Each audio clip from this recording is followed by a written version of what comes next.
Bonjour à tous, bienvenue pour ce live sur la sophrologie et pour tout savoir avant de se lancer. Je suis ravie de passer cette petite heure avec vous. Vous êtes très certainement en pause déjeuner, donc voilà, je vais essayer de nourrir vos réflexions par rapport à un projet peut-être que vous avez par rapport à la sophrologie. Voilà, je suis ravie d'être avec vous. N'hésitez pas à me dire en commentaire si vous me voyez et si vous m'entendez bien pour être sûr que tout fonctionne avant de commencer dans le vif du sujet. Je vois déjà plusieurs personnes qui me écrivent dans le chat. Parfait. Bonjour Dieudonné, bonjour Valérie. Ravie de passer ce moment avec vous. Bonjour Stéphanie. Super, bon j'imagine que du coup vous m'entendez et vous me voyez, donc c'est parfait. On va pouvoir commencer. En tout cas, n'hésitez pas à utiliser, bonjour Isabelle, parfait, merci pour la confirmation, bonjour Jo, bonjour Julie, génial. Donc n'hésitez pas à user et abuser du chat, c'est ce qui rend le live et la conférence plus interactive, donc c'est toujours plus sympa pour tout le monde. Bonjour Corinne, super, ok. Alors, donc je me présente rapidement, vous me voyez, vous m'entendez, je m'appelle Flore, je suis directrice de FS, l'école des professionnels du bien-être. Donc j'ai en charge la vie de l'école, de la formation notamment au métier de sophrologue, pour vous accueillir en formation, faire en sorte que tout se passe bien, le lien avec les formateurs et les élèves, voilà, vous avoir régulièrement au téléphone pour discuter de vos projets, voir comment nous on peut vous accompagner au mieux. N'hésitez pas à me dire dans le chat qui vous êtes, puisque moi je ne vous vois pas, je ne vous entends pas, donc le chat vraiment sert à ça, à avoir une interaction entre nous. Donc n'hésitez pas à me dire un petit peu votre situation actuelle, votre projet, est-ce que c'est une reconversion? Si oui, quel est votre projet par rapport à la sophrologie? Peut-être également le métier si vous êtes actuellement en poste que vous faites aujourd'hui, et peut-être pourquoi vous voulez vous reconvertir à la sophrologie ou alors l'utiliser dans votre métier actuel. On va voir que c'est possible pour que je puisse un petit peu savoir à qui je m'adresse et adapter si besoin un petit peu mon discours ou passer plus de temps sur l'une ou l'autre des parties. Donc n'hésitez pas à m'écrire un petit commentaire pour que je fasse connaissance avec vous. Alors Fatima, vous êtes DRH au Luxembourg. Bonjour Fatima, super. Bonjour Isabelle. Hop, j'attends un petit peu avant de commencer que vous puissiez vous présenter. Et puis si si vous voulez également réagir avec des emojis pour me dire si vous allez vous reconvertir en 2025, peut-être en 2026.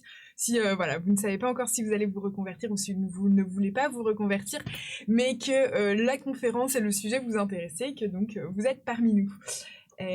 Alors, est-ce que j'ai d'autres présentations?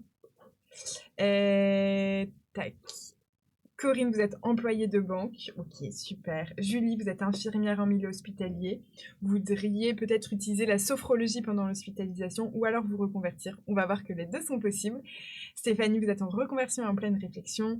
Marie, vous êtes manager en projet de reconversion. Super. Eh bien, écoutez, on est plutôt sur des projets de reconversion, mais vous, Julie, vous avez aussi la question de est-ce que vous pouvez utiliser la sophrologie dans votre métier actuel d'infirmière. On va voir tout ça. Eh bien, merci pour vos présentations. Ceux qui nous rejoignent au fur et à mesure, n'hésitez pas à faire votre petite présentation. Je verrai au fur et à mesure. Alors, le but de ce live, avant le but, oui, juste vous reparler très brièvement, mais on reviendra dans une dernière partie, mais donc de qui nous sommes à FPS, l'école des professionnels du bien-être. Donc, nous avons construit une formation au métier de sophrologue, une formation de qualité, puisque nous existons depuis 2014. Nous avons été créés par Alexandra Royer, qui a été en situation de reconversion et qui est devenue sophrologue, et qui a eu envie de mettre son expérience au service d'autres projets et des autres. Voilà, donc une autre façon de transmettre via la sophrologie, c'est de réaliser une formation. Et donc nous, on a vraiment 6 piliers qui sont très importants pour nous. C'est l'accompagnement personnalisé, on est une formation à distance, mais on a le devoir de vous accompagner. Donc voilà, ce genre de live peut peut-être vous rassurer par rapport à ça. Et puis vous m'avez régulièrement au téléphone, vous avez vos formateurs sophrologues au téléphone également pour échanger sur votre parcours de formation, vos compétences acquises ou non. On a une réelle communauté d'entraide puisqu'on existe depuis 2014, donc on a plus de 900 sophrologues qui se sont formés avec nous. On vous prodigue un enseignement pratique par la réalisation de cas réels. Voilà, vous allez voir, on va y revenir, mais c'est très très important pour que vous vous sentiez légitime le jour où vous voulez vraiment créer votre activité de sophrologue. Un apprentissage flexible puisqu'on est sur un apprentissage à distance. À la fin de la formation, vous recevrez une certification d'école mais voilà, attestant que vous êtes sophrologue, que vous avez voilà, réalisé toutes les évaluations, que vous avez toutes les compétences nécessaires à l'exercice de la sophrologie. Et enfin, une approche scientifique. Dans un studio juste à côté de moi, j'ai Aurélien Simon, qui est un kinésithérapeute ostéopathe, qui est en train de finaliser le module scientifique, qui est une nouveauté de cette année. Ce sont des cours d'anatomie et de physiologie pour voilà, vous donner un aperçu un peu général du corps humain, puisque la sophrologie, si elle fonctionne, c'est qu'elle a des implications positives sur le corps humain. Et donc voilà, le but c'est de vous redonner un petit peu ce goût de l'anatomie et de la physiologie. Ça peut faire longtemps qu'on l'a pratiqué ou appris en cours. Donc le but c'est vraiment de voilà, vous donner des petites pistes par rapport à ça. Notre prochaine session de formation a lieu le 2 janvier, mais j'y reviendrai.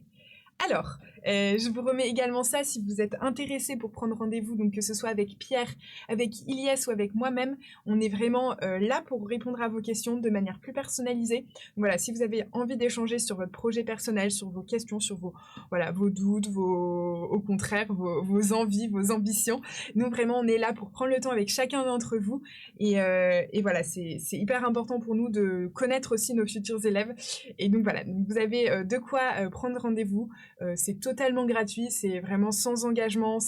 Le but, c'est vraiment d'échanger, de prendre le temps, de vous accompagner, de vous conseiller d'une façon ou d'une autre. Hein. Ça peut aussi être, on pense que votre projet, il faut le mûrir un peu. Voilà. Donc c'est un échange plus personnalisé suite à cette conférence, mais n'hésitez pas à en abuser. Alors, comment va se passer cette petite heure ensemble? La première chose, c'est que je vais essayer de vous donner un petit peu comment on peut se lancer avec la sophrologie, dans quelle direction on peut se lancer avec la sophrologie. Ensuite, on va aller voir un petit peu plus en détail ce qu'est la sophrologie et le métier de sophrologue. C'est peut-être aussi ce qui peut vous intéresser, comprendre, voir si ça vous correspond. Les grandes questions à se poser quand on envisage une reconversion. Le but, c'est de vous donner des pistes de réflexion et puis vous aider à avancer dans une direction ou dans une autre. Et ensuite, on verra un petit peu plus en détail la formation et puis quelques conseils pour devenir sophrologue et puis pour la suite. Alors, dans quelle direction se lancer avec la sophrologie? Donc vous étiez très nombreux à me parler de reconversion, donc je vais aller très très vite sur ce point, mais juste pour redonner une idée générale de ce qu'est la reconversion, c'est le fait de changer de profession pour se tourner vers un métier qui est plus axé et plus adapté à ses compétences, ses envies, ses besoins, ses intérêts et ses aspirations personnelles. Donc j'imagine que vous vous rendez compte que le métier que vous êtes actuellement en train d'exercer ne correspond plus forcément à ce qu'intrinsèquement vous ressentez et ce dont vous avez besoin.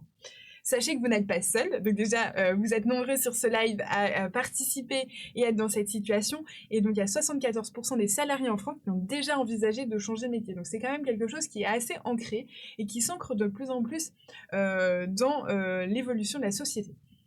On remarque également que la reconversion arrive à un certain moment de vie, qu'il y a réellement ce qu'on appelle ce que moi j'ai théorisé comme un déclic de la reconversion, alors modestement bien sûr, qui est donc le fait qu'il y a un événement qui se passe dans votre vie et qui fait que vous prenez conscience que le métier que vous exercez actuellement n'est plus en phase avec ce que vous êtes, et donc là vous vous dites eh ben oui, j'ai envie de me reconvertir parce que je me suis rendu compte grâce à cet événement qu'il y avait quelque chose qui n'allait plus.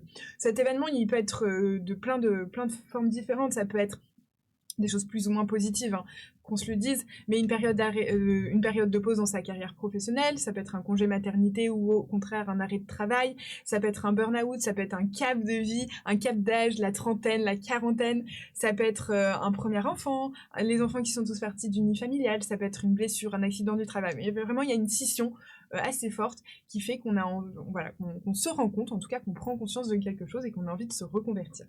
Donc vous n'êtes pas seul. Mais aussi, on remarque qu'il y a 33% des personnes qui souhaitent changer de métier qui ont vraiment peur de se tromper. Et donc c'est tout l'intérêt, en tout cas, de l'heure que vous prenez avec moi aujourd'hui, c'est de pouvoir, en tout cas, répondre à des questions ou se poser les bonnes questions pour éloigner de cette peur et pouvoir faire un pas. L'idée, c'est vraiment d'aller étape par étape, de valider des choses et pour le jour où vous vous lancez totalement, de ne plus avoir cette peur qui est tout à fait normale, hein, qu'on se le dise. Mais en tout cas, il y a des façons de surmonter cette peur et d'aller au bout de son projet. Et donc il y a différentes voies qu'on peut envisager lors d'une reconversion, c'est de se mettre à son compte, c'est de reprendre une formation courte ou longue, réaliser un bilan de compétences et dernière petite chose, de vérifier que ce n'est pas une tendance passagère. On peut parfois avoir un petit coup de mou dans sa vie personnelle, professionnelle, dû à un changement de saison, dû à une baisse de motivation, à une baisse d'énergie, mais qui n'est pas forcément total et qui n'implique pas forcément un besoin de reconversion. Ça peut être vraiment quelque chose de passager.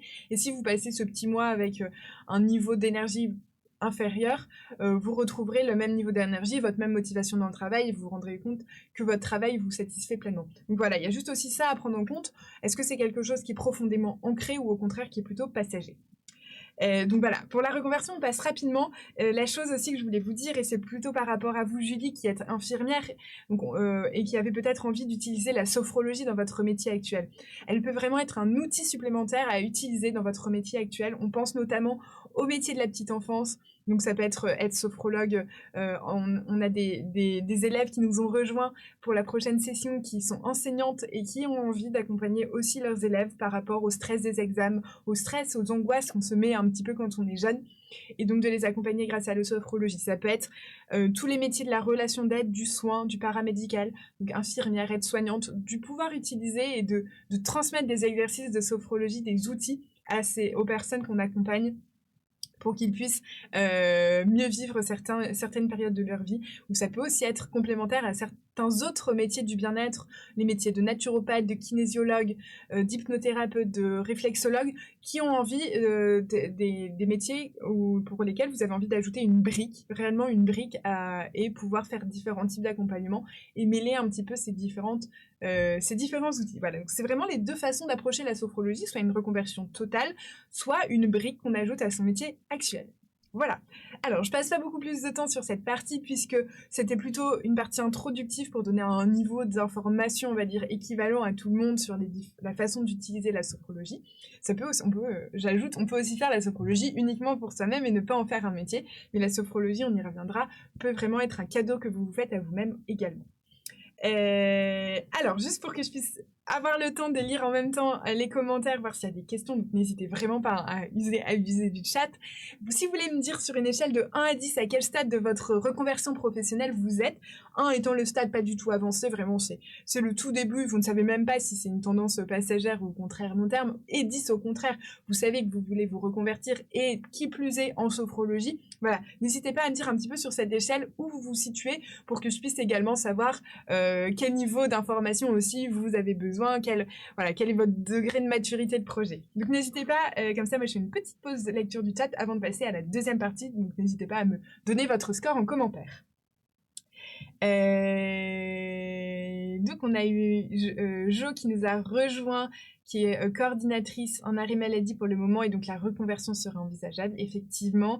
Aline qui est assistante sociale, j'imagine à Aix en EHPAD en reconversion. Corinne, on vous renverra le replay, donc vous aurez effectivement la possibilité de voir le support. Alors, Marie 7, Julie 1, Corinne 5, Jo 8, Karine 2, Isabelle 7, 8, Stéphanie 8, Aline 3, Valérie 10, ok, Fatima 1, Arza 8. Ok, eh ben écoutez, vous êtes vraiment sur toute l'échelle, vous faites quasiment tous les chiffres, donc on va faire en sorte que ça puisse être utile à tous, que ceux qui sont à 1, 2 puissent évoluer, et que ceux qui sont à 10, je puisse en tout cas répondre aux dernières questions, et puis voilà, vous aider en tout cas à prendre la décision finale. Richard en réflexion et Manon en ok, très bien. Eh ben écoutez, on va continuer. Et pour vous faire découvrir la sophrologie. Je pense que ça peut vous intéresser, notamment pour ceux qui sont plutôt au 1, de comprendre si c'est quelque chose qui peut vous plaire comme métier à envisager pour une future reconversion. Alors, déjà, on va regarder historiquement ce qu'est la sophrologie. La sophrologie, c'est une discipline qui a été créée dans les années 60 par un neuropsychiatre colombien qui s'appelle Alfonso Caicedo. Donc c'est un nom que vous retrouverez assez régulièrement si vous réalisez une formation à la sophrologie, puisque c'est vraiment le père de la sophrologie. Qu'est-ce qu'il a voulu faire ? Il a voulu créer une discipline qui vient tirer ses inspirations de techniques orientales et occidentales telles que la méditation, le yoga, l'auto-training de Schultz, la méthode Coué. Voilà, vraiment cette volonté de prendre le bon de chaque technique orientale et occidentale du bien-être pour en faire une discipline qu'il a appelée la sophrologie. La mission qu'il a donnée à la sophrologie, c'est vraiment de permettre à un individu de trouver en lui-même les ressources nécessaires à la réalisation de ses objectifs et de ses besoins. C'est-à-dire qu'un client qui vient vous voir, une personne qui vient vous voir pour un accompagnement sophrologique, il aura forcément un objectif et un besoin, et que vous, votre but en tant que sophrologue, ça va être de l'accompagner et de lui donner les outils nécessaires à la réalisation de cet objectif et de ce besoin. Vous allez l'aider à changer le regard qu'il porte sur lui-même, sur les autres et sur le monde. Donc c'est vraiment une démarche qui est assez générale, qui englobe différents niveaux. Donc voilà, le but de la sophrologie, c'est on a un besoin, par des exercices de sophrologie, on va venir répondre à ce besoin et en tout cas conférer une autonomie à la personne qui a ce besoin. On va y revenir, mais la sophrologie, c'est votre but en tant que sophrologue, ça va être de transmettre des outils pour que la personne qui vient vous voir par rapport à un objectif ou un besoin particulier puisse être par la suite, à la fin de son suivi sophrologique, que cette personne puisse être autonome et utiliser quand, par exemple, si elle vient vous voir pour du stress, quand une situation de stress lui arrive, qu'elle puisse la gérer par elle-même. C'est vraiment la sophrologie quelque chose, une discipline de transmission, et c'est ce qui en fait vraiment une discipline hyper intéressante et qui répond vraiment à un besoin d'aider les autres, d'être dans la relation d'aide. Donc, on continue. Ce que je vous disais, c'est que Alfonso Caicedo a tiré donc de différentes techniques orientales occidentales. Il s'est inspiré de ces techniques pour en faire la sophrologie.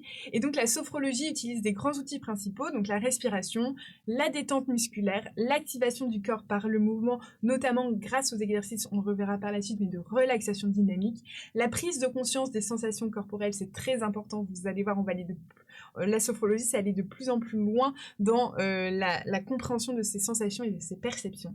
Et également, comme outil, la visualisation positive. Vous allez voir que ces différents outils se traduisent en exercice en sophrologie, et c'est ce que vous allez apprendre réellement tout au long de la formation, c'est ce côté pratique de comment on fait pour activer ces différents outils.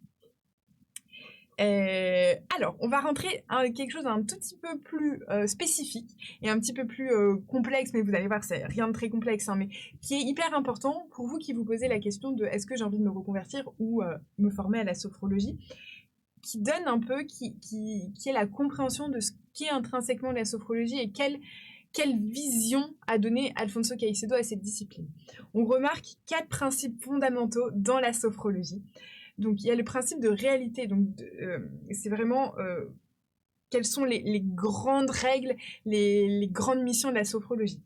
Donc le premier principe, c'est le principe de réalité objective, qui dit que le sophrologue doit comprendre et percevoir son propre état de conscience pour en tenir compte face à la personne qui l'accompagne. Concrètement, c'est-à-dire que vous devez expérimenter la sophrologie pour vous-même avant de l'appliquer aux autres. Nous, dans notre formation, ça se traduit par des séances de sophrologie collective, donc un formateur sophrologue qui va vous faire, à vous tous les élèves de la classe, par exemple de janvier 2025, il va vous faire des séances de sophrologie pour vous. Et ainsi, vous allez pouvoir voir avec les exercices qu'il vous fait, quelles sont vos perceptions, quelles sont vos sensations. Vous allez pouvoir du coup comprendre ce qui se joue à l'intérieur de vous quand vous faites tel ou tel exercice. Et le jour où vous accompagnerez quelqu'un réellement, vous aurez la possibilité d'être totalement objectif et donc d'accueillir lui ce qu'il ressent, ce qu'il perçoit, en mettant de côté vous vos propres sensations et perceptions. J'espère que c'est suffisamment clair, mais c'est vraiment un objectif qui est essentiel à comprendre et qui du coup se traduit en tout cas dans notre formation, parce que on pense vraiment que c'est très important de pouvoir expérimenter la sophrologie pour soi-même pour comprendre ce qui se joue avant de l'appliquer aux autres. Voilà. Le deuxième grand principe, c'est le principe d'adaptabilité. Donc ici, on est encore dans comment vous allez pouvoir exercer la sophrologie par rapport aux autres, mais vraiment, il faut comprendre qu'il n'y a pas, voilà, que vous avez potentiellement quelqu'un qui va venir vous voir pour un besoin, que une autre personne est venue vous voir pour le même besoin quelques mois auparavant, Mais vous n'allez pas forcément faire le même suivi sophrologique, puisque vous allez devoir vous adapter à la personne que vous avez en face. Peut-être qu'elle n'aime pas du tout le même rythme de vie, elle n'a pas la même appétence pour certains exercices. Au fur et à mesure des exercices, vous allez comprendre que vraiment cet exercice n'a aucun effet, ou alors qu'il ne correspond pas du tout à ce qu'il recherche. Et donc vous allez adapter votre pratique sophrologique. Donc un même besoin peut découler en plusieurs types d'accompagnement. Et là, on l'intègre également dans notre formation, c'est hyper important. Lors de travail, vous avez des ateliers de travail sur des cas pratiques. Donc là, vous êtes en groupe avec le formateur sophrologue et le formateur va vous exposer un cas réel. Et lors de ce cas réel, il va vous demander de travailler par exemple sur une anamnèse, on y reviendra après, sur la création d'un protocole ou d'une séance. Et vous allez voir, vous allez du coup confronter vos idées, confronter vos approches et vous allez voir que pour répondre à un besoin, il y a potentiellement plusieurs solutions. Voilà. Troisième principe, c'est le principe d'action positive. Donc pour aller très vite, c'est que une action positive sur une partie de la conscience a des impacts positifs sur l'ensemble de la personne. Vraiment, pour résumer, c'est le positif attire le positif, mais vraiment, vous allez traiter un besoin particulier, vous allez faire des exercices de sophrologie pour accompagner votre client. Mais potentiellement, ça va avoir des impacts positifs, pas forcément sur ce besoin en tant que tel, mais par exemple, si vous traitez le stress, par exemple, il va pouvoir utiliser certains exercices de respiration pour le sommeil. Vous voyez, il y a vraiment des choses qui s'appliquent positivement et qui ont des impacts positifs sur l'ensemble de la personne. Et enfin, le dernier principe, c'est l'intégration du schéma corporel. Donc ici, c'est plutôt comment on voit la sophrologie, mais c'est vraiment que au fur et à mesure d'un accompagnement sophrologique et des exercices, et c'est aussi la progression pédagogique qu'on veut dans notre formation, vous allez percevoir votre corps à des niveaux de plus en plus profonds. D'abord, vous allez voir son mouvement, sa forme, et ensuite vous allez prendre conscience de vos sensations, de vos perceptions. Donc c'est ce qu'on appelle l'intégration du schéma corporel. Voilà, j'ai essayé d'être suffisamment claire, donc n'hésitez pas à me dire si quelque chose que vous n'avez pas compris. Peut-être que la façon dont je l'explique n'est pas suffisamment compréhensible, donc n'hésitez vraiment pas, j'essaierai d'y revenir. Si vous avez d'autres questions également sur d'autres sujets, vous pouvez prendre la parole dans le chat sans aucun souci. On retourne sur quelque chose d'un petit peu plus simple à comprendre, c'est les lieux d'exercice. Ce qui est vraiment passionnant avec la sophrologie, donc outre le fait de viser l'autonomie de la personne, de pouvoir l'appliquer à soi-même, c'est également la diversité des structures d'exercice des structures dans lesquelles vous allez pouvoir exercer. On pense souvent en tant que sophrologue d'être à son propre compte, d'ouvrir un cabinet ou être à son domicile. Donc ça, c'est une majorité bien sûr de sophrologues qui font ainsi. Mais vous pouvez imaginer 1000 autres choses. Vous pouvez travailler dans des écoles, auprès d'enfants pour les accompagner. Vous pouvez travailler dans des entreprises avec toutes les nouvelles normes et réglementations de qualité de vie au travail. Il y a une forte demande dans les entreprises d'accompagnement, on va dire, de temps en temps de sophrologie, désolée, j'oublie mes mots, et pourtant il n'est que 13 heures. Vous pouvez travailler dans des EHPAD ou des maisons de retraite, vous pouvez travailler dans des salons de bien-être pour réaliser des démonstrations, vous pouvez travailler en ligne. Il y a de nombreux sophrologues qui font des accompagnements en visioconférence, ça fonctionne très bien. On pense notamment aux personnes qui souffrent d'acouphènes, c'est vraiment un cadeau que vous pouvez leur faire de faire des séances en visioconférence. Vous pouvez travailler également dans des hôpitaux. Alors, on note, là j'aborde la question de l'hôpital, on note bien, vraiment, soyez vraiment il faut bien s'en imprégner que le sophrologue ne va jamais se substituer à un professionnel de santé. Il va pouvoir accompagner pour aider, par exemple, à mieux, une personne qui est malade, à mieux gérer la douleur, à mieux gérer sa récupération, mais jamais soigner réellement la maladie. Voilà, vraiment, on garde ça en tête, c'est très important, et ça évite toute dérive du métier de sophrologue, et ça assure la pérennité du métier. Voilà, donc des lieux d'exercice très diversifiés, et c'est ce qui fait aussi une des forces du métier et quelque chose de passionnant. Les champs d'application. Alors là, en fait, le champ d'application, c'est quel type de besoins et d'accompagnement vous allez pouvoir réaliser en tant que sophrologue. Soit vous pouvez être, on va dire, sophrologue généraliste, donc cibler tous ces types d'accompagnement et tous ces champs d'application, ou au contraire, vous pouvez être sophrologue entre guillemets spécialisé, ou en tout cas vous spécialiser et ne proposer qu'un type d'accompagnement à un besoin précis. Voilà, vous avez ces deux stratégies, et on y reviendra dans la formation, mais c'est suite à des études de marché par rapport aux autres sophrologues de votre ville ou de votre région que vous pourrez, et puis aussi votre appétence, hein, bien sûr, à certains sujets, que vous pourrez décider de cela. Alors, les champs d'application. Il y a un grand champ d'application qu'on appelle l'amélioration du mieux-être. Donc, ça va être tout ce qui est la gestion du stress et de l'anxiété au quotidien, la gestion des émotions, améliorer la qualité du sommeil, favoriser la récupération, améliorer le niveau de bien-être. Donc, par exemple, c'est un employé qui souffre de stress dans son travail, il va pouvoir utiliser des exercices de respiration ou de visualisation pour se préparer à des réunions importantes et se détendre avant ces dernières. Le deuxième champ d'application, c'est ce qu'on appelle la préparation d'un événement. Donc là, ça va être pour des sportifs, pour des futures mamans, apprendre à gérer l'appréhension, mobiliser ses attitudes. Une maman qui va accoucher peut se préparer grâce à des exercices de respiration ou de visualisation positive en amont de son accouchement pour préparer son accouchement et le jour où elle accouche, pouvoir utiliser ces exercices de respiration en sophrologie pour mieux vivre son accouchement.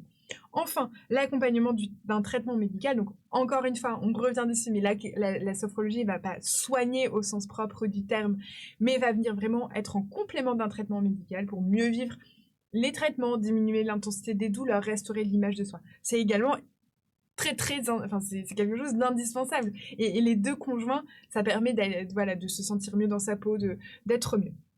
Donc là, on peut penser à une personne qui suit un traitement et un protocole de chimiothérapie qui peut être accompagné par un sophrologue pour mieux vivre la récupération par rapport à la fatigue, par exemple. Voilà.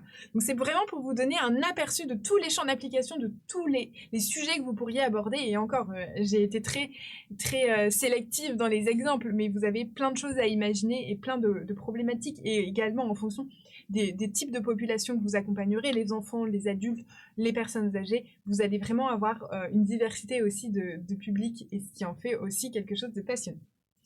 Alors, on avance, le temps passe, je vais essayer de tenir mon temps, donc je continue. Dans 2 slides, on va faire une petite pause, donc si vous avez, une petite pause pour que je puisse lire le chat. Donc si vous avez des questions, n'hésitez pas à intervenir ou à les poser. Mais si tout va bien, n'hésitez pas à me le dire aussi, comme ça on continuera. Alors, la pratique de la sophrologie. Donc, concrètement, qu'est-ce qu'être sophrologue? Comment ça se passe? Quel type de séance on peut faire? Vous avez 3 formats de séances de sophrologie. Les formats qu'on dit séance individuelle, donc là vous êtes vous, le sophrologue et la personne que vous accompagnez. Vous avez les séances collectives, donc là que vous pouvez organiser avec 5-6 personnes par rapport à un thème précis par exemple, ou les séances en structure, donc là ça peut être en salle de sport, réaliser une séance de temps en temps, en entreprise, une séance pour les employés de temps en temps également. Vous avez 4 degrés à la sophrologie pour ce qu'on appelle la sophrologie non caïcédienne. Alors, pour vous donner juste rapidement l'historique de ce qu'est la sophrologie caïcédienne et non caïcédienne, parce que vous le verrez peut-être par la suite, Alfonso Caicedo, donc au début, dans les années 60, quand il crée la sophrologie, il crée les 4 premiers degrés de la sophrologie.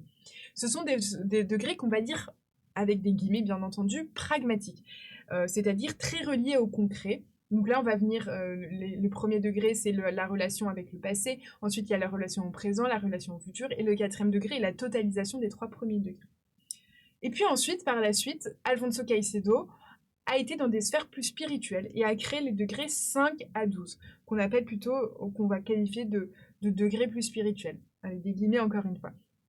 Mais donc, les 4 degrés, c'est ce qu'on appelle, donc les 4 premiers degrés, dont je vous parlais juste un instant, c'est ce qu'on appelle la sophrologie non caïcédienne, et qui correspond au cycle fondamental qui vous permet de réaliser des accompagnements. C'est-à-dire que sans ces 4 premiers degrés, sans être formé à ces 4 premiers degrés, vous ne pouvez pas être sophrologue. Et encore une fois, c'est hyper important de se redire pour la pérennité de la formation. On ne peut pas être sophrologue parce qu'on a fait une séance de sophrologie une fois dans sa vie. Il faut réellement être formé aux 4 premiers degrés de la sophrologie, pardon, je parle un peu vite, pour pouvoir exercer la sophrologie. Voilà, c'est essentiel. Et nous, du coup, à FPS, l'école des professionnels du bien-être, on a choisi de vous former à ces 4 degrés et de ne pas aller plus loin pour vraiment avoir une sophrologie pragmatique qui vous permet de faire des accompagnements. 5 à 12, on est plus sur une sophrologie pour vous-même. Voilà.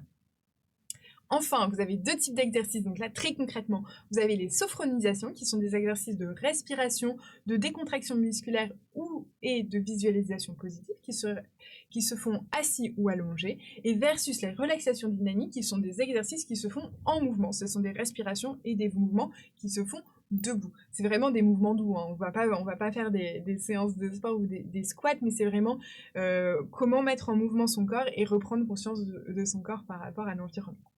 Voilà. Dernière slide avant de faire une toute petite pause pour lire le chat.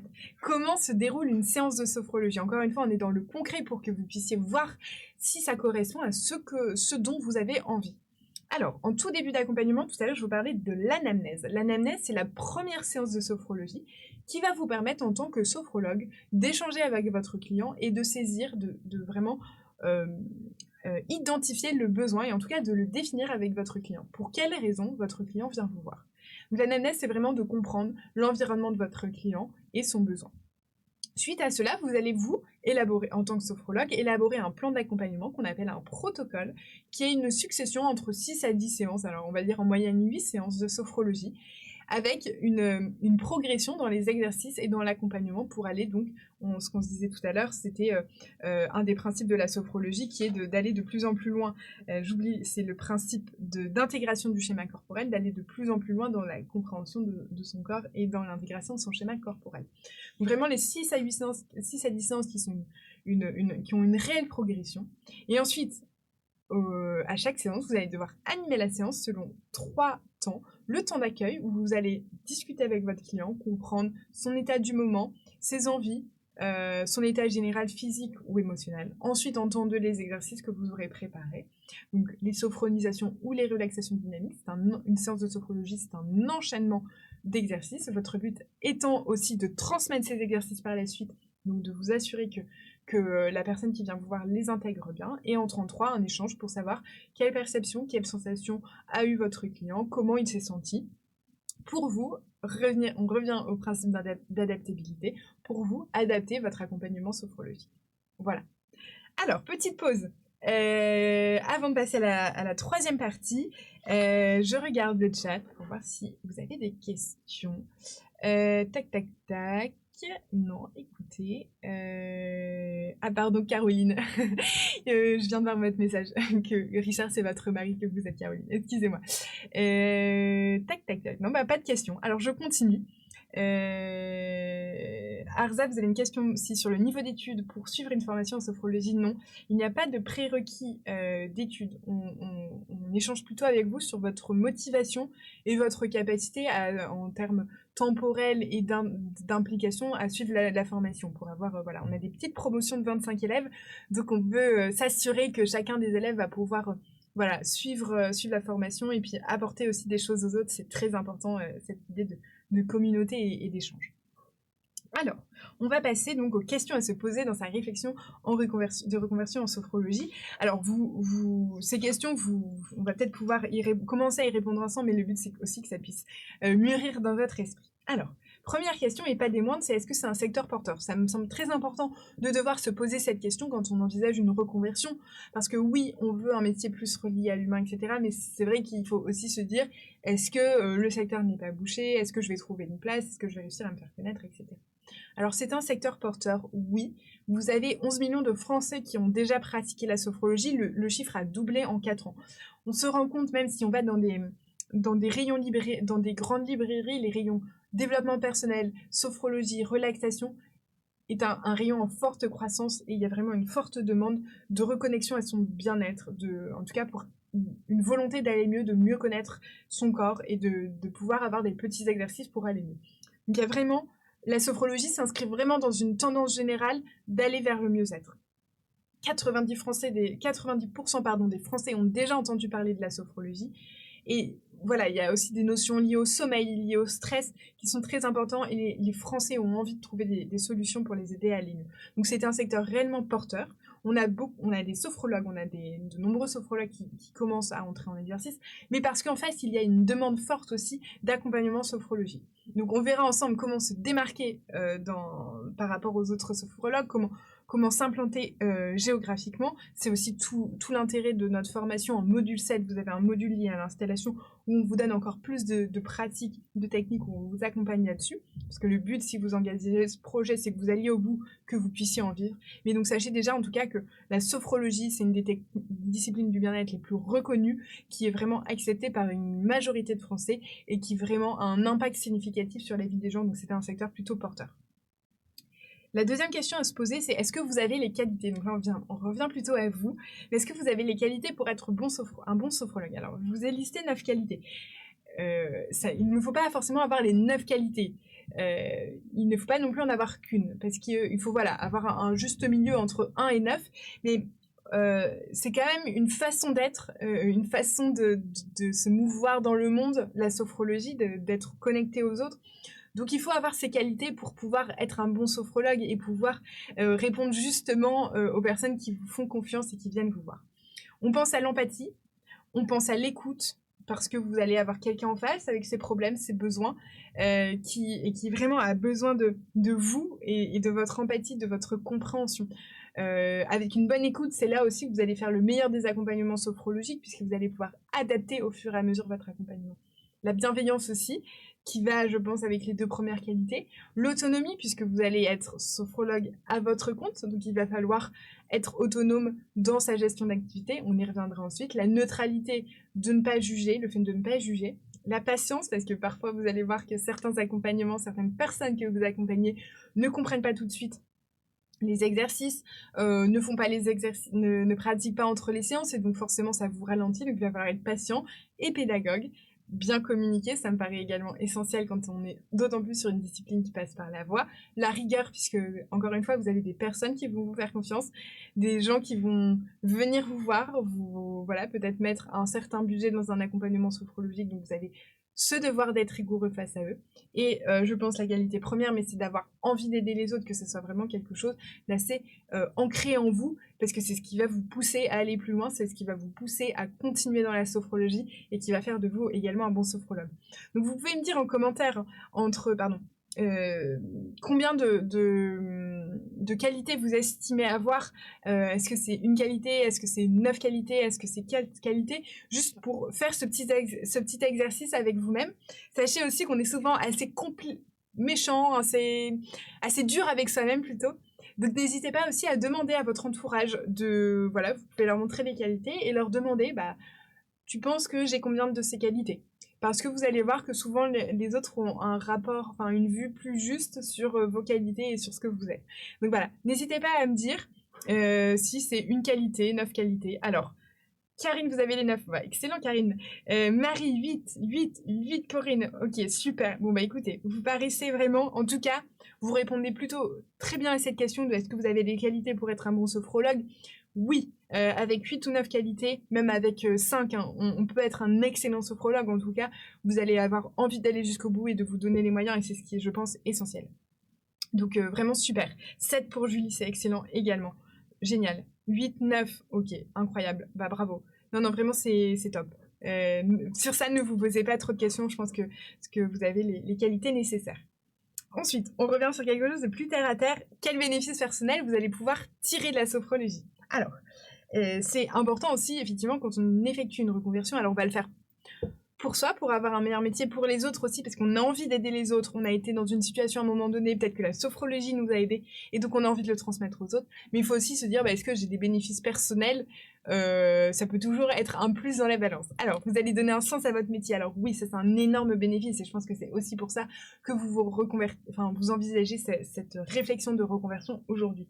Vous allez aider les autres, c'est quelque chose de super gratifiant, c'est quelque chose vraiment de valorisant, et parfois ça fait du bien de se sentir valorisé, de se sentir gratifié parce qu'on aide les autres, parce que on sent qu'on a un impact sur la société, et donc ça c'est vraiment un bénéfice énorme qu'on peut tirer de la sophrologie. Vous allez vous développer en tant qu'individu, c'est-à-dire que vous allez pouvoir expérimenter la sophrologie pour vous-même, et donc c'est un peu un cadeau, ce que je vous disais en préambule, mais un cadeau que vous vous faites parfois aussi, de suivre une formation à la sophrologie. Alors oui, pour votre avenir professionnel, mais en fait, ça va aussi avoir des impacts sur vous, sur la façon dont vous gérez votre vie, vos émotions, vos coups de stress. Donc vraiment, vous allez vous développer en tant qu'individu et mieux vous connaître également.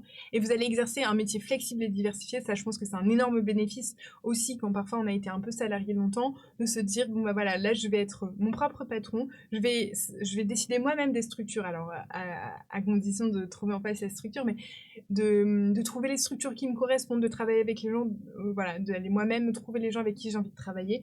Ça, je pense que c'est aussi un énorme bénéfice. Voilà. Donc, j'espère que ça peut un peu aussi vous guider sur oui, la sophrologie, on le fait pour les autres, mais on le fait aussi parfois un peu pour soi, et c'est bien d'y penser. Enfin, sur les grandes questions à se poser, enfin avant-dernière grande question à se poser, c'est est-ce qu'on peut vivre du métier de sophrologue? Et ça aussi, je pense que c'est une autre question très importante parce qu'on fait un métier, c'est un métier passion, hein, la sophrologie, qu'on se le dise, c'est un métier qui prend aux tripes. Mais il faut aussi penser que derrière, a priori, c'est aussi un métier qui doit nous permettre de vivre. Alors, est-ce qu'on peut en vivre? Alors, je vous donne les chiffres d'affaires mensuels moyens. La Chambre syndicale de la sophrologie fait régulièrement des sondages auprès des sophrologues en exercice. Et c'est 1732 € de chiffre d'affaires mensuel moyen par sophrologue. Alors, il y a des sophrologues qui débutent. Quand on débute, on sera inférieur à ce chiffre. Parce qu'on n'a pas forcément une clientèle super développée. Il va falloir du temps pour se faire... falloir du temps pour se faire connaître. Donc on sera inférieur à ce chiffre. Au contraire, quand on est sophrologue institué, connu, que le bouche à oreille fonctionne, qu'on a développé son activité, on sera supérieur à ce chiffre d'affaires. Voilà, donc ça c'est vraiment un chiffre d'affaires moyen, une petite fourchette entre guillemets. Mais voilà, il faut savoir qu'au début, vous n'atteindrez pas ce chiffre d'affaires, on va dire les 2-3 premiers mois. Il faut en être conscient, mais on va vous donner aussi comment peut-être réussir à gérer cette période. Et ensuite, quand vous serez sophrologue avec plus d'expérience, vous serez largement au-dessus. J'ai également remis le top 3 des régions françaises qui accueillent le plus de sophrologues. Alors, petit warning, enfin, petit point d'attention, pardon. Donc on a l'Île-de-France avec 22% de sophrologues en France, Auvergne-Rhône-Alpes 11% des sophrologues français et Provence-Alpes-Côte d'Azur 11% également. Ça ne veut pas dire qu'il n'y a pas de place dans ces régions, au contraire.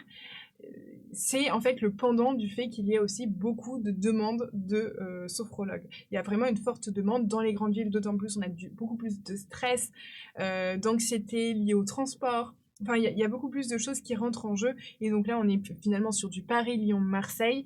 Et ça vient aussi justifier le fait qu'il y ait plus de sophrologues parce que la demande est supérieure.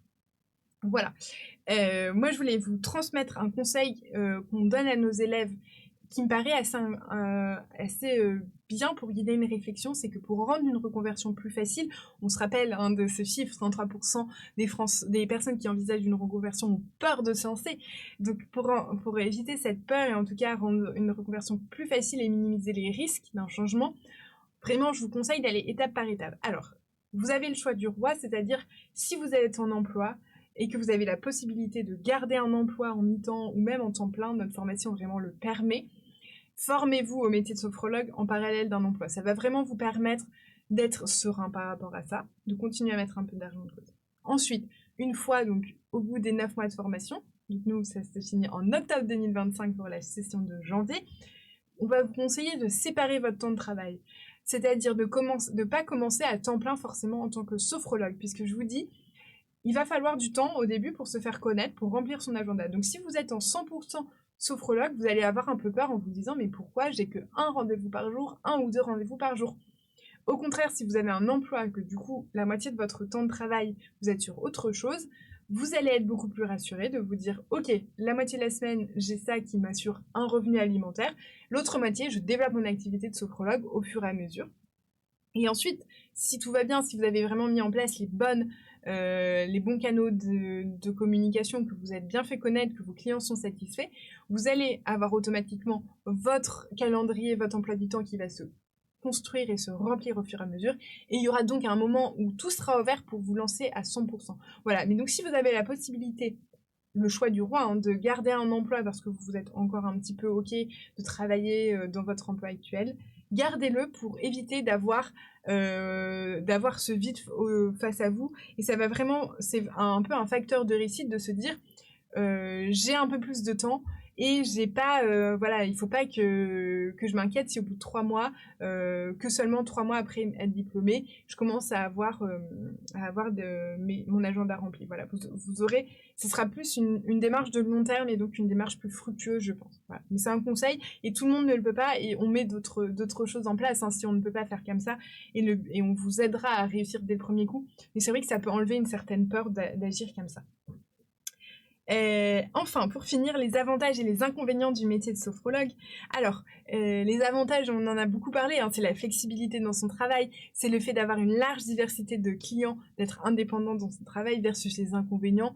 Et ben oui, on pense pas forcément, mais être sophrologue, c'est aussi être à son compte, ça a des avantages, mais aussi, il va falloir gérer administrativement, gérer financièrement, gérer le marketing, voilà. Donc vous allez avoir une petite casquette d'auto-entrepreneur, si on peut dire, voilà, vous allez devoir créer votre activité, c'est passionnant, mais il faut l'avoir en tête que non, on ne fait pas de la sophrologie 100% du temps quand on est sophrologue, mais qu'il y a une casquette un petit peu plus de chef d'entreprise, micro-entreprise. Donc vous aurez qu'un salarié qui est vous-même, mais voilà, il y a ça à comprendre. Vous allez aussi, qui peut prendre du temps en inconvénient, c'est de gagner en légitimité, de se faire connaître. Nous, notre formation, c'est vraiment de réduire au maximum ce temps par tous nos accompagnements, par toute la pratique que vous allez faire, mais il y aura toujours forcément un petit moment où vous aurez, vous serez pas forcément très connu, et donc cette insécurité au début. Alors, est-ce que vous avez des questions? Je n'ai pas l'impression. N'hésitez pas, il nous reste 2 parties, plus un petit peu la présentation de l'école, mais n'hésitez pas si vous avez des questions, je reviendrai plus précisément sur la formation à la sophrologie. J'ai cru voir la question de Stéphanie par rapport au titre RNCP, et Marie également. Ah oui, j'avais pas vu toutes vos questions, pardon. Direz la formation, ok, je vais vous répondre bientôt. Formation en présentiel ou distanciel. Est-ce que la certification est ok pour la Belgique? Pour Jo, oui. Mais j'y reviens aussi, mais oui, tout à fait, c'est également valable en Belgique. Alors, les études pour devenir sophrologue. Sachez qu'en France, comme en Belgique, c'est pour ça que je réponds à votre question tout de suite, Jo, la profession de sophrologue n'est pas réglementée, c'est-à-dire qu'il n'existe pas de diplôme d'état de sophrologue. En revanche, ce que je vous ai dit, c'est qu'on ne peut pas se déclarer sophrologue comme ça, sinon c'est vraiment, ça va venir desservir toute la profession. La formation, elle est donc indispensable pour être sophrologue et pour avoir une activité pérenne. Donc, les diplômes universitaires, il n'existe pas de diplôme d'état, ce que je vous disais, puisque la profession n'est pas réglementée de sophrologue. Il existe des DU, mais qui sont à destination du personnel médical pour dire, voilà, pour donner quelques techniques de sophrologie, mais pas pour devenir sophrologue. Donc non, finalement, il n'existe pas de diplôme universitaire pour être sophrologue. Il n'y a aucun master non plus de sophrologie en France, vraiment. Gardez-le à l'esprit, si vous voyez une formation qui vous propose ce type de diplôme, fuyez, c'est une arnaque. Enfin, donc il reste une façon de se former à la sophrologie, c'est par ce qu'on appelle la formation professionnelle. C'est vraiment la seule voie possible pour devenir sophrologue en France et qui permet donc d'être reconnu par ses pairs. Vous aviez votre question, Stéphanie, du titre RNCP. Alors, le titre RNCP a permis par le passé d'offrir un référentiel à la formation, à la profession. C'est-à-dire qu'il a permis vraiment de structurer l'apprentissage, les compétences à développer, les savoir-faire. Donc vraiment, ça a été super bénéfique. Mais le titre RNCP tend à disparaître. Aujourd'hui, il existe encore 2 écoles qui ont ce titre. Ce titre arrive à expiration en janvier. Et toutes les écoles qui ont eu un titre par le passé, qui est arrivé à expiration, n'ont pas vu leur titre renouvelé. Ce qui signifie que, en tout cas, dans la profession, on a plutôt la conviction que ce titre RNCP va totalement disparaître. Il n'a jamais été obligatoire, ce titre RNCP, pour devenir sophrologue. Au contraire, le titre RNCP, en fait, venait assurer de l'intégration professionnelle des personnes qui avaient suivi la formation avec un titre RNCP. C'est vraiment le RNCP, c'est Répertoire national des compétences professionnelles, et c'est vraiment ça l'intérêt du RNCP. Et le deuxième intérêt, c'est qu'il permettait aux organismes de formation ou aux écoles de pouvoir proposer la formation au métier de sophrologue pour qu'elle puisse être financée par le compte personnel de formation, le CPF. C'était vraiment l'intérêt pour les écoles, c'était que vous puissiez vous payer avec votre CPF et donc avoir un reste à charge inférieur et un coût de formation qui pèse moins pour vous. Malheureusement, on voit qu'aujourd'hui, dans le secteur de la formation professionnelle, les métiers du bien-être, ce n'est plus du tout une des priorités de financement. Et donc, c'est pour ça on pense que le titre RNCP disparaît, et donc, avec cela, la possibilité de financer avec le CPF la formation. Voilà. Donc, pour vous donner un peu le contexte du titre RNCP aujourd'hui, et donc nous, notre école n'a plus le titre RNCP, donc notre formation, à l'issue de la formation, vous avez un certificat d'école de sophrologue, c'est-à-dire que on vous certifie que vous avez validé toutes les compétences, que vous avez été formé aux 4 premiers degrés de la sophrologie, que vous avez validé l'ensemble de vos évaluations et que du coup vous êtes sophrologue. On vous délivre un certificat, donc comme un diplôme. C'est juste que ce n'est pas un diplôme d'État, il n'y a pas derrière de garantie de l'État avec un référentiel. Voilà. Mais voilà, pour un petit peu vous décrire le contexte. Aujourd'hui, ce qu'il faut faire attention, enfin, ce à quoi il faut faire attention quand vous choisissez une formation à la sophrologie, je pense, c'est si l'école ou l'organisme de formation est certifié Calliope. Calliope, c'est un audit qui est proposé aux organismes de formation et aux écoles, qui leur permet de prouver la fiabilité et la qualité de leur processus et de leur méthodologie d'accueil. Vraiment, ça va venir vous rassurer sur la façon dont vous allez être accompagné en formation. Est-ce qu'on va suivre que vous vous connectez bien aux plateformes? Est-ce qu'on va vérifier si vous, par exemple, vous ne connectez pas? Au bout de X mois, on va vous appeler pour vous, voilà, voir avec vous ce qui peut poser problème. Est-ce que c'est des problèmes techniques? Est-ce que c'est une baisse de motivation? Il y a vraiment une finesse dans l'accompagnement et vraiment, vous allez... on va vous accompagner. Est-ce que l'information qu'on vous transmet est transparente et suffisante? Voilà. Ça vient attester de la qualité de l'organisme de formation, pas de la formation en tant que telle sophrologue, mais vraiment de l'école qui vous accueille. Donc aujourd'hui, c'est vraiment Calliope qui est hyper important, je pense, quand on choisit une école ou une formation professionnelle. Tac. Alors, voilà un petit peu sur la formation. Je reviens juste après sur la nôtre, comment on a imaginé la formation, ce qu'on vous transmet. Juste avant, comment développer son activité. Ça répond à vous, Corinne, sur le fait que vous êtes inquiète pour trouver des clients, car une sophrologue est déjà installée dans la même commune. Là, c'est des petits conseils pour vous faire connaître. Donc déjà, ce que je vous ai dit, on conseille d'aller étape par étape pour minimiser le risque de la reconversion et donc d'un changement. Le fait aussi de louer un cabinet à la journée ou à la demi-journée si vous n'avez pas la possibilité d'accueillir à votre domicile, c'est-à-dire de ne pas louer un cabinet à la semaine quand vous débutez, puisqu'en fait vous n'allez pas forcément remplir toutes vos heures et donc ça va être une charge énorme qui va peser sur vos épaules, alors qu'en face vous n'aurez pas les revenus nécessaires. Donc vraiment, louer un cabinet à la journée et à la demi-journée pour commencer, et puis après... tant mieux. Voilà, il y a beaucoup d'autres professions libérales qui recherchent aussi des locations de cabinet en temps partiel, et donc vous trouverez facilement quelqu'un avec qui vous associer. Et bien cibler sa communication et se démarquer. Donc pour vous, Corinne, qui êtes inquiète donc, de trouver... Pardon. Un sophrologue, enfin parce que Caroline, pardon, parce que vous avez déjà un sophrologue installé dans votre commune.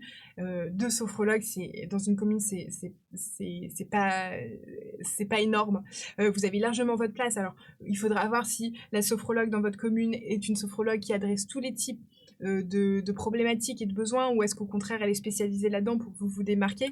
Mais quand on voit la tendance à la hausse du nombre d'accompagnements en sophrologie, etc., vous allez voir qu'a priori d'être 2 dans une commune, ça pose pas de problème. Alors après, si vous êtes 10 habitants dans votre commune, oui, peut-être que là c'est beaucoup, mais voilà, peut-être déjà de voir combien d'habitants autour de vous. Vous pouvez élargir, hein, les personnes vont pas forcément voir un sophrologue dans leur commune, mais peuvent se déplacer, et également de voir aussi que vous avez la possibilité de faire des accompagnements en visio, et aussi que vous pouvez développer d'autres choses. Vous pouvez aller dans les maternités aux alentours de chez vous, dans les écoles, pour vous faire connaître, pour aller voir, pour demander si vous pouvez mettre en place des accompagnements, etc. Nous, on a une formatrice qui s'appelle Caroline, qui elle, donc, travaille à Paris, donc beaucoup de sophrologues, hein, ce que je vous disais, 22% des sophrologues en France.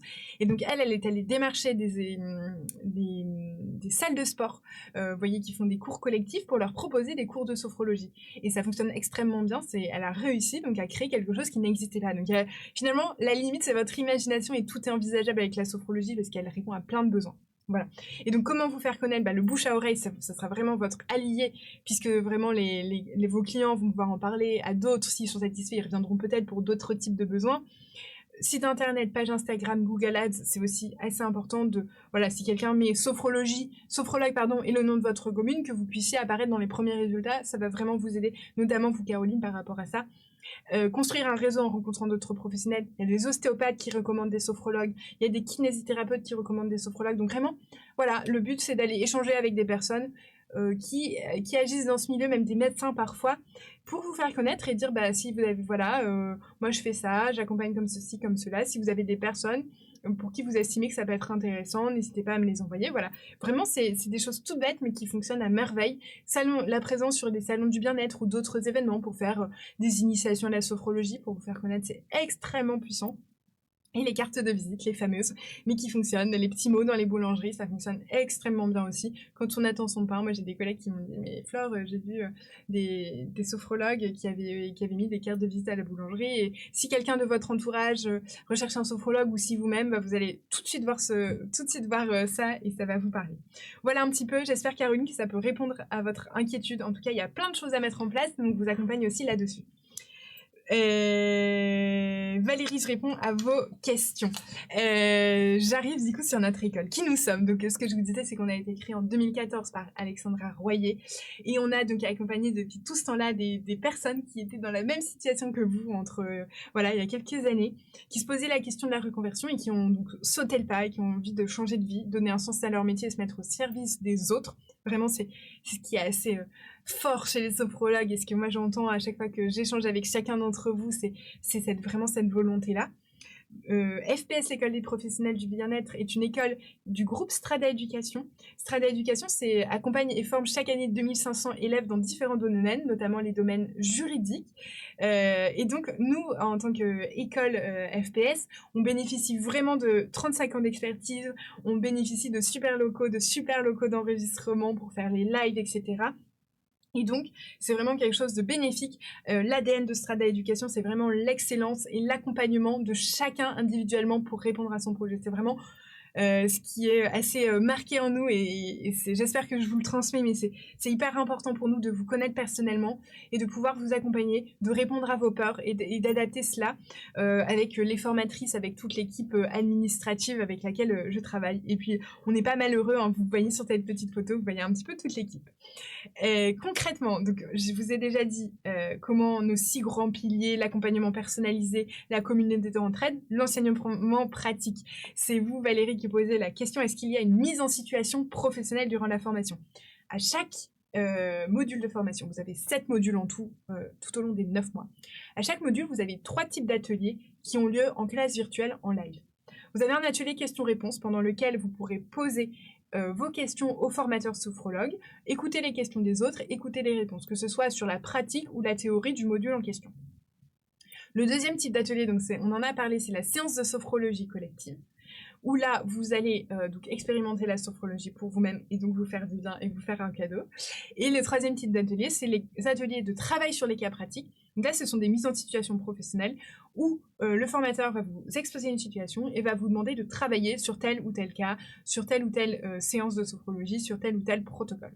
Ça, c'est ce qui se fait en live. Et ensuite, pour les mises en situation professionnelle, vous les avez aussi lors des évaluations. À chaque fin de module, vous avez une évaluation qui est top, qui est vraiment très conséquente, mais qui vraiment vous permet de vous entraîner encore et encore à avoir des situations professionnelles et donc à rédiger des protocoles, à rédiger des anamnèses, à vous enregistrer parce que la sophrologie, ça passe par la voix, donc il faut aussi qu'on puisse corriger ça. Et donc à chaque fin de module, vous avez ce travail sur des mises en situation professionnelles, corrigé ensuite par votre formateur sophrologue qui est votre superviseur et qui donc va vous accompagner individuellement tout au long de la formation. Et suite à cette évaluation, vous aurez un échange avec votre superviseur individuel pour qu'il vous dise là ça a été, voilà ce qui a été, ce qui n'a pas été et que vous puissiez également lui poser vos questions personnellement. Et enfin, en fin de formation, on vous demande de faire l'accompagnement d'une ou 2 personnes, un accompagnement que vous allez mener de A à Z avec quelqu'un de votre entourage, enfin qui vous souhaitez, et de faire un retour par rapport à ça. Voilà. Donc vraiment, la pratique, elle est au cœur de notre démarche parce qu'on s'est rendu compte, avec toute notre expérience, que le plus dur, finalement, c'est après la formation, c'est de se lancer, c'est de se sentir légitime. Et plus on travaille sur des cas, plus on développe ses capacités de sophrologue, et plus on s'entraîne, et plus on remet son ouvrage sur le métier, plus on va se sentir en confiance le jour où on doit se lancer dans réellement. Tac, tac, tac. San, compliqué de Belgique de pouvoir participer, pas du tout. Vous avez en fait accès à une plateforme en ligne sur lesquels vous aurez ces 7 modules. Et donc, vous allez travailler, vous connecter d'où vous le voulez, quand vous le souhaitez, travailler sur les fascicules de cours et les vidéos, notamment de relaxation dynamique et de sophronisation, donc d'intégrer les exercices. Ensuite, vous aurez ces classes en live qui sont ensuite disponibles en replay pour que vous puissiez y revenir. Donc, que vous soyez en France ou en Belgique, il n'y a aucun souci. Du moment que vos accompagnements, vous allez les faire ensuite en français et en Belgique, il n'y a pas de problème par rapport à ça. Et puis l'accompagnement par votre formateur, vous vous appelez via visioconférence et ça passe totalement bien. Donc, voilà la progression pédagogique qu'on a voulu pour la formation. On revient régulièrement en fonction aussi des retours de nos élèves. Enfin, c'est aussi ce qui fait la qualité d'une école, je pense, c'est de pouvoir se remettre sans cesse en question.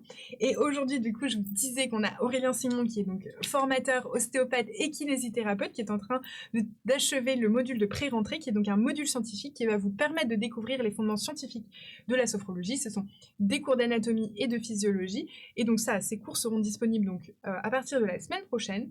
Ça va vous permettre de vous former en autonomie à ces sujets-là. Et à partir du 2 janvier 2025, vous pourrez commencer la formation pendant 9 mois avec donc chacun des modules, les 4 premiers degrés de la sophrologie, pratiquer la sophrologie et le module installation pour vous aider à vous installer et vous donner toutes les clés pour réussir. J'en viens aux modalités pratiques. Durée et coût, voilà, c'est par rapport à vos questions. Donc, 330 heures de formation, ça repose sur 9 mois. On estime que pour bien suivre la formation et qu'elle soit intéressante pour vous et que vous puissiez vraiment en tirer le plus de bénéfices, il faut à peu près 7 à 10 heures de travail par semaine. Vraiment, si vous passez ces 7 à 10 heures, vous faites extrêmement bien la formation, vous visionnez l'ensemble, vous faites bien les exercices, etc. La prochaine session de formation, c'est du 2 janvier au 2 octobre 2025, donc qui se font à distance, 7 modules avec des classes en live, des cours disponibles sur la plateforme, avec la nouveauté, le module scientifique. Le tarif, c'est 2200 €. Alors, comme je vous disais, le financement CPF, on l'exclut pour cette formation.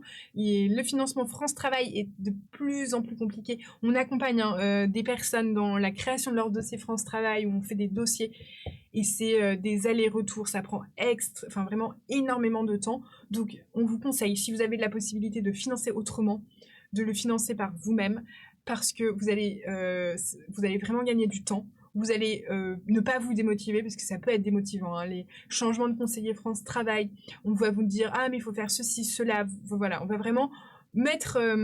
et puis pour au final vous dire que la formation n'est pas finançable parce qu'ils ont arrêté de financer les formations en bien-être. Donc voilà, donc on vous propose un règlement jusqu'à 12 mensualités. Si vous vous inscrivez avant fin décembre, après on va devoir réduire à 11 mensualités parce que il faut pouvoir payer avant la fin de la formation. Donc à partir de fin novembre, on réduira le nombre de mensualités possibles, mais jusqu'à fin novembre, vous pouvez payer en 12 mensualités. Il s'agit aussi qu'on a le nombre de places limitées. Là, j'attire votre attention, surtout pour les personnes qui étaient assez élevées dans leur projet de reconversion. Si vous êtes intéressé, n'hésitez vraiment pas à prendre rendez-vous avec nous. Je vous remets ici, parce qu'on accueille 25 personnes par session de formation. On a déjà plus de la moitié de la formation, de la session on a déjà plus de la moitié des élèves qui ont validé leur inscription. Donc on estime que d'ici 15 jours, on aura achevé notre on aura finalisé la rentrée 2025. Donc vraiment, si vous êtes intéressés, on prend le temps d'échanger. Ce que je vous disais encore, hein, le but, c'est vraiment de voir si l'école peut vous convenir, si le métier de sophrologue peut vous convenir. Donc n'hésitez vraiment pas si vous êtes intéressé. Puisque les places sont limitées, on fermera des inscriptions d'ici très peu de temps, puisqu'on a vraiment beaucoup de monde qui sont intéressés, en tout cas qui ont envie de se former. Et on échange avec vous aussi sur votre projet, voir si ça convient aussi par rapport à l'ensemble de toute l'équipe. Voilà. Je pense avoir répondu à toutes vos questions. Je regarde rapidement. Tac. Valérie, vous voulez dire, y a-t-il à la fin de la formation de mise en situation professionnelle? Du coup, c'est l'accompagnement de 2 personnes en fin de formation pour valider totalement votre certification. Du coup, j'ai répondu. Emploi du temps hebdomadaire, du coup, c'est 7 à 10 heures. Vous avez 3 lives par module, ce qui représente à peu près un live toutes les semaines, semaine et demie. Et ensuite, c'est à vous de voir en fonction de quand vous souhaitez vous former par rapport à votre emploi professionnel ou à votre vie familiale ou personnelle. Donc Corinne, c'est vraiment, on peut en discuter, hein, voir si ça correspond à votre emploi du temps, mais c'est très flexible et c'est l'intérêt d'une formation à distance, c'est qu'elle peut s'adapter aussi à vos exigences et vvos emplois du temps. San, autre date que janvier pour pouvoir mettre de côté car court pour avoir la somme étant actuellement à la mutuelle. On aura une prochaine session courant du premier semestre 2025. On n'a pas encore la date exacte, mais effectivement il y aura un autre moment. Si vous avez un problème sur le financement, n'hésitez pas aussi à prendre rendez-vous avec nous. On échange à ce sujet. Au niveau des mensualités, on peut voir aussi s'il y a d'autres organismes de financement qui peuvent être activés en fonction de votre situation. Donc voilà, si le financement est un problème, également, ne prenez pas, n'hésitez pas à en parler avec nous. Caroline, est-ce qu'il y a des jours précis pour les lives? On revient, on est en train de finaliser avec les formatrices les dates et horaires précis des lives. Et Corinne, est-ce que ce ne sont pas des cours communs? Vous avez les deux. En fait, vous avez accès à votre plateforme pédagogique. Donc là, c'est en autonomie, c'est individuel. Vous avez aussi les échanges avec votre superviseur qui sont de façon individuelle. Et ensuite, les classes virtuelles se font avec le groupe classe, avec les 24 autres personnes qui suivent la formation en même temps que vous. Voilà, j'espère avoir répondu à toutes vos questions. Sinon, n'hésitez pas à m'envoyer un mail si j'ai pas répondu ou si vous avez des questions qui arrivent par la suite. Vous aurez également accès au replay. Moi, vraiment, j'ai réussi mon heure si ça a pu vous aider, si ça a pu répondre à vos questions, si ça a pu vous donner des éléments de réflexion, si ça vous a motivé ou au contraire, si ça vous a dit non mais finalement ce n'est pas un métier pour moi et c'est tout à fait entendable. Tout le monde n'est pas fait pour être sophrologue. Donc voilà, vraiment, j'espère que ça vous a plu. Moi, j'étais ravie. Merci pour votre dynamisme, vos réponses dans le chat. Ça fait toujours plaisir d'avoir des personnes qui répondent. Caroline, les échanges avec le formateur, c'est une fois par module, donc c'est à peu près une fois par mois. Voilà. Merci beaucoup, merci Stéphanie, et à très bientôt. Et puis on reste à votre disposition. Merci à tous.